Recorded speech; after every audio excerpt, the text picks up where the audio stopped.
After having quite a mixed reception at their Cannes Film Festival and people just disagreeing on this movie in general, I was very interested in Spike Lee's latest film, Highest to Lowest, one of my most anticipated movies of the year. He's finally back collaborating with Denzel Washington. That is just a recipe for excitement for me.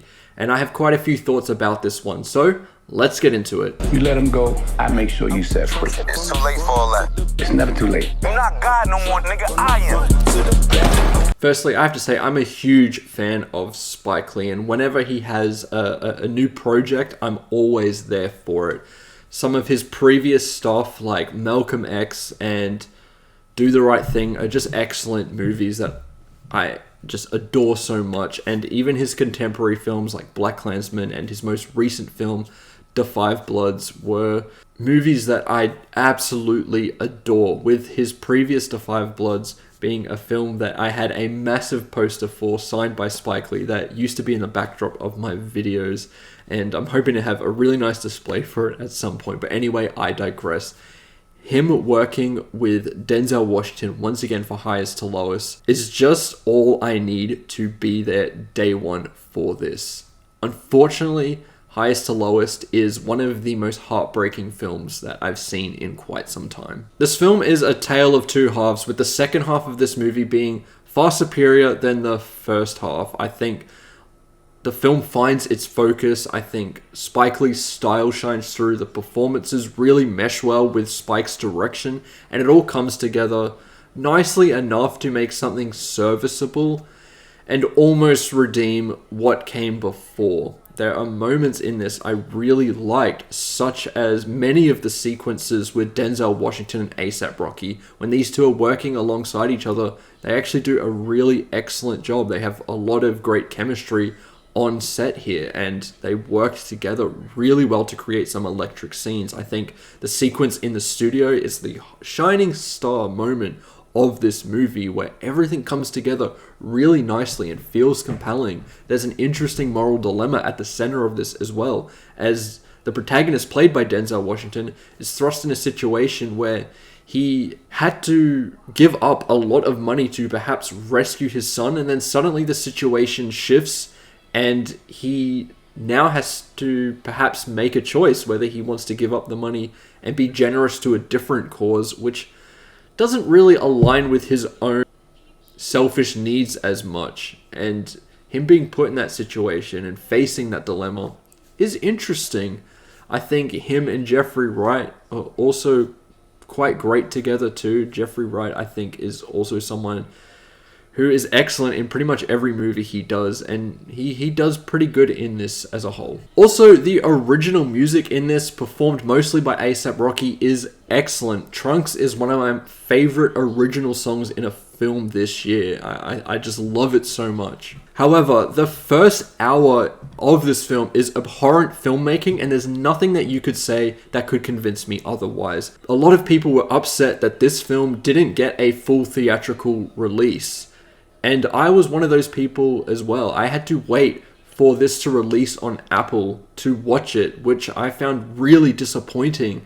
There wasn't a single screening anywhere near me, and it's getting ridiculous that certain streaming movies like this that people clearly have interest in have to either live in New York or LA to see something. I think that's bullshit, and there are film fans all over the world, not just those two places. I don't even think there was a screening anywhere in Australia, so that is just wild to me that a Spike Lee movie was just forced to be out on streaming. But anyway, after seeing this movie, I understand why it was just put out on streaming, because this film feels like that.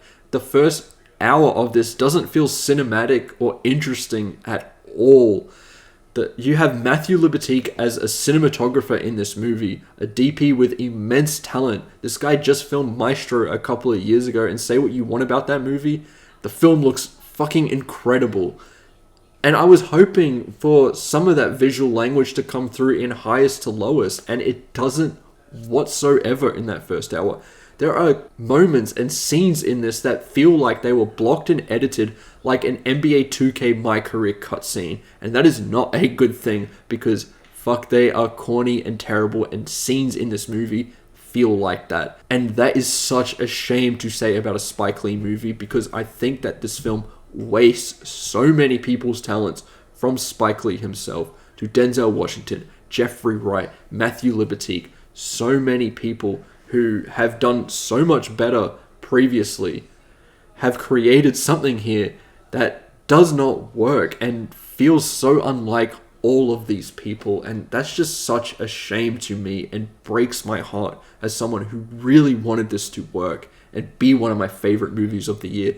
But I cannot say that, because this movie is just not it at all. There are certain performances as well that are just not good at whatsoever. I think the wife character and the son, the performances for those two characters are terrible. They're woefully miscast. And when they're working alongside someone like a Denzel Washington or a Jeffrey Wright, who are at least trying to make the most of this material, they look worse than what they ever could be, because they're working with people with such talent. And it's such a shame. It takes away from scenes. And then don't even get me started on the original score for this movie, because it sounds like absolute shit and it takes away from scenes. It does the complete opposite of what a musical score should do. And the fact that it's playing throughout basically the entire movie for a good portion of this is so ridiculous of a choice, and it feels like Spike was not confident in the narrative of this whatsoever. So they just put a score in to try and manipulate the audience. A lot of people have been saying it sounds like MMORPG music, and it does a little bit. And I don't even really care about how it sounds, because the score itself, if you just listen to it by itself, it doesn't sound all that bad. It sounds quite good, to be honest with you. But it has a certain tone to it. And when it's playing in some scenes, it completely betrays the tone of the scene. There's what could have been an excellent moment between Denzel Washington's character and his son that I thought showcased Denzel's performance quite well. And says a lot about the character he's playing. But the score absolutely betrays the tone of this scene and makes it look ridiculous. It completely ruins a scene like that. And just, what are we doing here? And to just keep playing it over and over again. Like, did you guys watch this movie over at all? And I'd like to know what you were going for here, because it doesn't work whatsoever. And I don't know how you could watch it and think that this benefits the scene. I don't mind it playing every now and again like a score should, but there are moments where not a single ounce of music should even be played. Overall, while Highest to Lowest can at times showcase the bones of a good movie, it doesn't deliver on one. It was really disappointing. It fell flat a lot of the time, and by the time it does start to slowly redeem itself, it doesn't get to a point where it completely won me over. I still think the movie is a poor film, and the more I think about it, the less I like it. And as a score, I'm going to have to give Highest to Lowest a 2 out of 5. I think this is a weak movie, and I'm very disappointed and just heartbroken by it as a whole. Will I be excited for Spike Lee's next movie? Of course I will. He's made so many excellent movies in the past. Whatever he does next will probably end up being pretty good. But this will not be a shining star in his filmography, and I consider it to be a miss completely. But those are my thoughts towards Highest to Lowest. If you've seen the movie, let me know what you think about it in the comments below. I'm sure some of you will disagree with me, and that's the nature of the game. Whenever I dislike a movie, I always get a bunch of you saying, hey, I love that movie. I'm not going to love every single movie, even if it's from a filmmaker I like, and I can only be honest with you, and that's what I'm hoping to do here. But anyway, I'd love to hear your thoughts. Remember to like and subscribe, and I'll see you in the next one. Goodbye.